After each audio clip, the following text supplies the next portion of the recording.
एक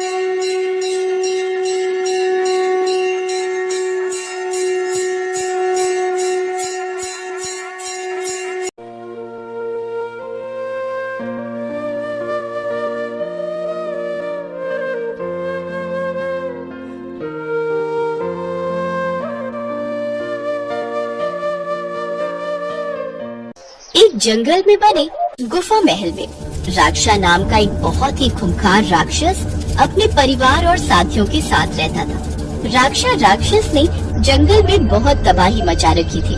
वो और उसके साथी जंगल से गुजरने वाले लोगों को बहुत डराते थे, खूब धमकाते थे और बेवजह उन्हें तंग करते थे और अपनी भूख मिटाने के लिए उन्हें खा भी जाते थे। पर राक्षा राक्षस की पत्नी सुंदरी बहुत ही धार्मिक स्वभाव वाली थी। वो भगवान शिव की बहुत पूजा और अर्चना करती थी। वो राक्षा को बुरे कर्म करने के लिए हमेशा मना करती थी, परंतु राक्षा अपनी पत्नी की एक नहीं सुनता था और सुंदरी जब भगवान शिव की पूजा करती तो उसे बहुत क्रोध करता था।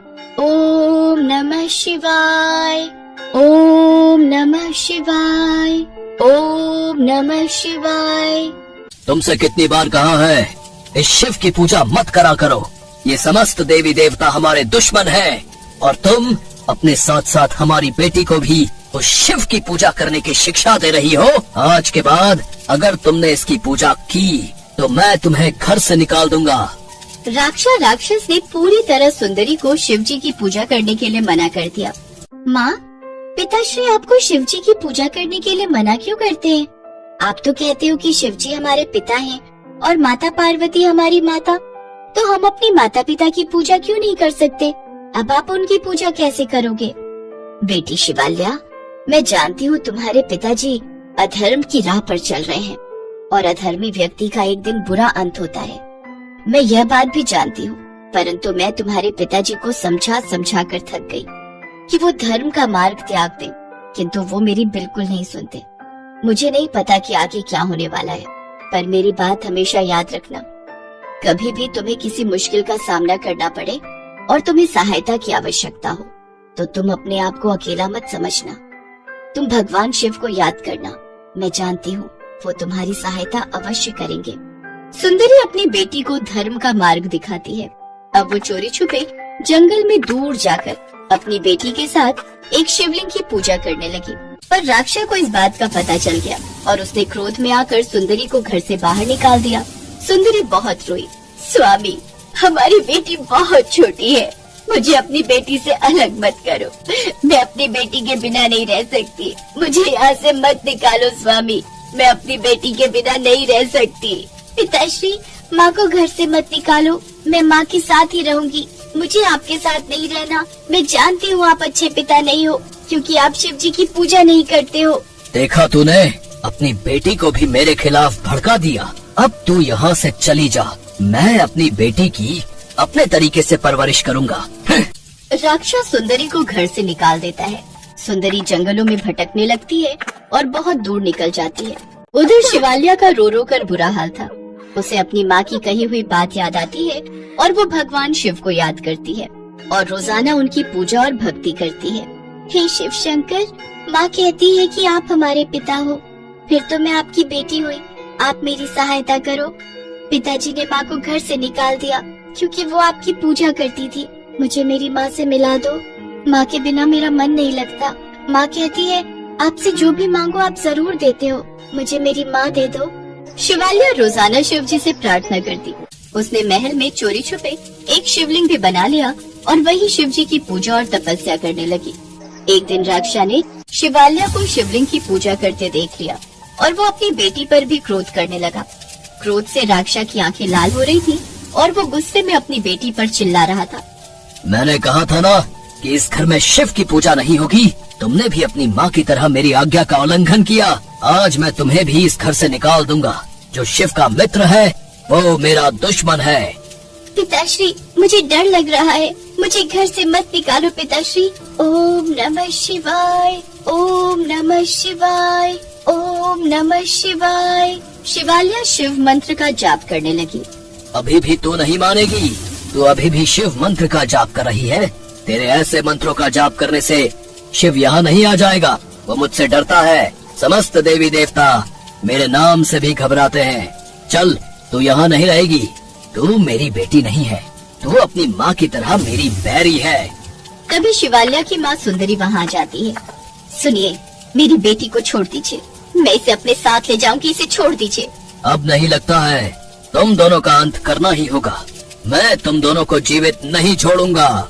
राक्षा ने अपनी राक्षसी प्रवृत्ति दिखाई दी और जैसे ही राक्षस सुंदरी और शिवाल्या को मारने लगता है, अचानक भगवान शिव वहाँ प्रकट हो जाते हैं। उनका तीसरा नेत्र खुला हुआ था और वे अत्यंत क्रोध में थे।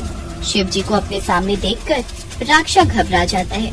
उसके पश्चात शिव जी और राक्षा में युद्ध होता है और अंत में शिव जी राक्षा जैसे पापी असुर का संहार कर देते हैं। इतना सब कुछ होते देखकर शिवाल्या घबरा जाती है।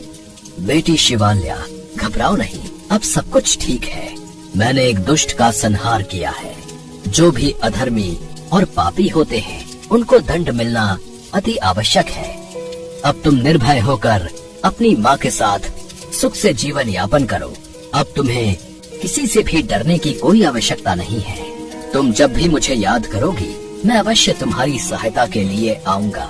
आगे चलकर तुम्हारा विवाह राक्षस कुल के एक बहुत ही यशस्वी राक्षस राजकुमार महायश के साथ होगा। और मैं तुम्हें वचन देता हूँ कि मैं और देवी पार्वती अपने हाथों से स्वयं तुम्हारा कन्यादान करेंगे। सदा खुश रहो। शिवाल्या को आशीर्वाद देकर भगवान शिव अंतर्ध्यान हो जाते हैं। उसके पश्चात सुंदरी अपनी बेटी शिवाल्या के साथ बिना किसी डर के जीवन बिताने लगी। कुछ सालों बाद जब शिवाल्या बड़ी हुई तो शिव जी के कहे अनुसार उसका विवाह राक्षस कुल के राजकुमार महायश के साथ तय हो गया। विवाह के दिन अपने दिए हुए वचन के अनुसार भगवान शिव माता पार्वती के साथ विवाह में पहुंचते हैं और शिवाल्या का कन्यादान करते हैं। ये देखकर सुंदरी और शिवाल्या दोनों के नेत्र खुशी से छलकने लग जाते हैं।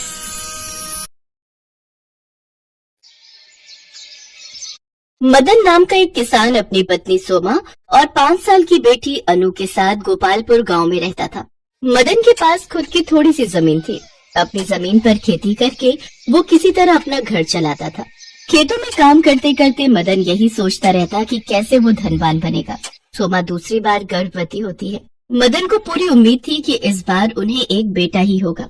एक दिन वो सोमा से कहता है, सोमा, बस अब कुछ दिनों की ही बात है, फिर हमारे बेटे का जन्म हो जाएगा और वो अपने इस बाबा की गोद में खूब खेलेगा। देखना तुम, मैं अपने बेटे से खूब लाड़ लड़ाऊंगा और फिर जब वो बड़ा हो जाएगा तो हम दोनों बाप बेटे मिलकर खूब पैसा कमाएंगे। मेरा बेटा हम दोनों के बुढ़ापे की लाठी बनेगा, लाठी। हाँ। लेकिन हमें बेटा ही होगा, आप ये बात कैसे सोच सकते हैं? हमें बेटी भी तो हो सकती है ना? नहीं सोमा, ऐसा मत बोलो।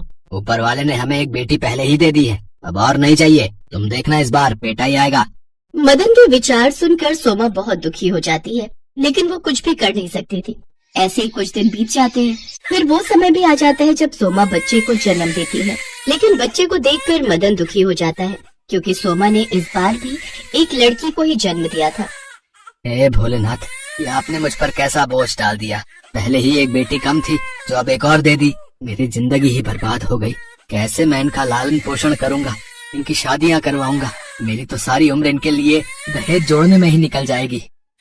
बेटी पैदा होने से मदन पहले से उदास था, लेकिन जब उसे ये पता चलता है कि उसकी दूसरी बेटी आंखों से अंधी है तो उसके होश उड़ जाते हैं। ये बात जानकर तो मानो मदन आग बबूला हो गया। उसे तो अब अपनी बेटी से और भी ज्यादा नफरत होने लगी। ना तो उसने कभी उस बच्ची को गोद लिया और ना ही कभी उसे लाड किया, बल्कि वो तो उसकी तरफ देखने से भी परहेज करता था। लेकिन सोमा उसे बहुत प्यार करती थी। उसने उसका नाम शिवांशी रखा। शिवांशी यानी शिव का अंश। देखो जी, आखिरकार है तो वो आपकी ही बेटी, फिर आप उससे इतनी नफरत क्यों करते हो? क्योंकि ये लड़की मेरे सर का बोझ बन गई है। इसकी यही गलती है कि एक तो इसने लड़की के रूप में जन्म लिया और ऊपर से आंखों की अंधी। माँ, बाबा अगर शिवांशी को प्यार नहीं करते तो क्या हुआ? मैं और आप तो इसको बहुत प्यार करते हैं ना, मेरी प्यारी छोटी बहन। धीरे धीरे शिवांशी 11 साल की हो गई और अनु 16 साल की। अब शिवांशी को भी भली भांति समझ आने लगा था कि उसके बाबा उसे पसंद नहीं करते। अगर मदन कभी कोई चीज लाता तो भी वो सिर्फ अनु के लिए लाता। अनु, अनु, अरे कहाँ है मेरी बच्ची? देख तो बाबा तेरे लिए क्या लाए हैं। ये प्यारा सा चश्मा। अरे वाह बाबा, लेकिन क्या आप शिवांशी के लिए नहीं लाए? अरे ये अंधी क्या करेगी चश्मा पहनकर, इसको कौन सा दिखता ही है। अपने बाबा के मुंह से ये बात सुनकर शिवांशी को बहुत बुरा लगता है। मदन वहाँ से चला जाता है तो शिवांशी अपनी माँ से कहती है, माँ, बाबा अनु दीदी को तो प्यार करते हैं, लेकिन वो मुझे प्यार क्यों नहीं करते? मेरी सभी सहेलियों के बाबा उनको बहुत प्यार करते हैं, फिर मेरे साथ ही ये भेदभाव क्यों? मैं अंधी हूँ क्या इसलिए? नहीं बेटी, ऐसी बात नहीं है। देख, कुछ दिन बाद से सावन महीना शुरू हो रहा है और इस महीने सच्चे मन से जो कोई भी भोले बाबा की भक्ति करता है ना, वो उसकी मुराद जरूर पूरी करते हैं। सच माँ, फिर तो मैं ये व्रत जरूर रखूंगी। कुछ दिनों बाद सावन का महीना शुरू होता है। शिवांशी हर सोमवार पूरे भक्ति भाव से शिव भगवान की पूजा करने लग गई। वो रोज अपने घर के मंदिर में शिव जी की पूजा करती। ये पूजा पाठ करने से अंधी क्या सोचती है कि भगवान इसे आंखें दे देंगे? ये सब तो ढकोसला है, ढकोसला। आप ऐसा क्यों कहते हैं जी? भोलेनाथ ने चाहा तो सब कुछ हो सकता है। आपको उसकी भक्ति पर शक नहीं करना चाहिए। अपनी बकवास और ये अंधविश्वास तुम अपने ही पास रखो। अपने बाबा के मुंह से ऐसी कड़वी बातें सुनकर शिवांशी बहुत उदास हो जाया करती थी। शिवांशी भोलेनाथ के आगे हाथ जोड़कर रोते हुए कहती है, हे भोलेनाथ, अगर मैं आपकी पूजा सच्चे मन से करती हूँ तो मुझे आंखें दे दो भगवान, आपकी मुझ पर बड़ी कृपा होगी।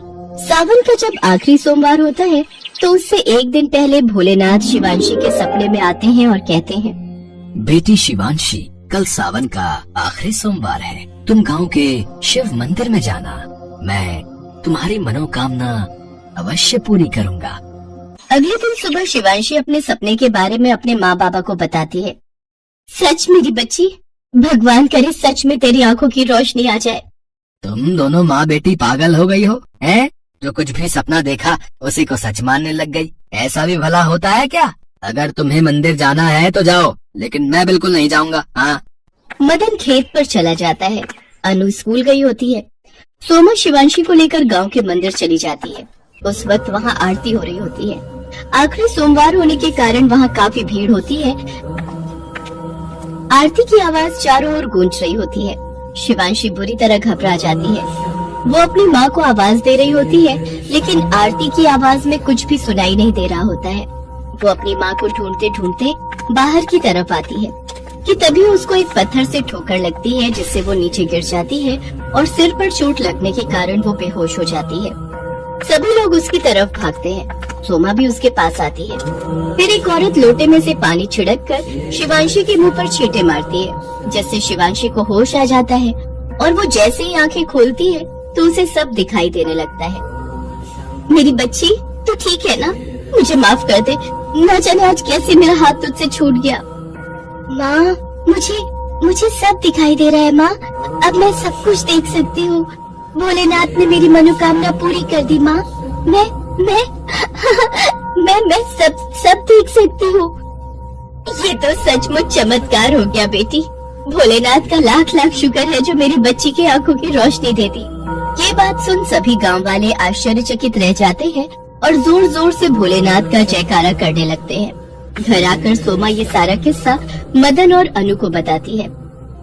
सच में माँ, मेरी बहन अब सब देख सकती है?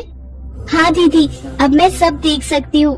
ये भी कि मेरी बड़ी बहन कितनी सुंदर है। हाँ, लेकिन अपनी छोटी बहन से थोड़ा कम। मैं कितना अधर्मी आदमी हूँ जो मैंने आपकी बातों पर शक किया। मुझे माफ कर दो भोलेनाथ, मुझे भाग्य को क्षमा कर दो। शिवांशी मेरी बच्ची, तुम भी मुझे माफ कर दो। मैंने तुम्हें कभी भी बाप का प्यार नहीं दिया और तुझे हमेशा भला बुरा कहा, लेकिन अब मेरी अक्ल ठिकाने आ चुकी है। मेरी बच्ची, आ मेरे गले लग जा बच्ची। इसके बाद मदन अपनी दोनों बच्चियों को बहुत प्यार करता है और उनके साथ वो हर रोज भोलेनाथ की पूजा करता है। कुछ ही सालों में भगवान की कृपा से उनके पास काफी धन दौलत आ गई और वो काफी सुखपूर्वक अपना जीवन व्यतीत करने लगे। बड़ी बहन अनु पढ़ लिख कर वकील बन गई, तो वहीं शिवांशी एक डॉक्टर। अब मदन को अपनी दोनों बेटियों पर बहुत गर्व था।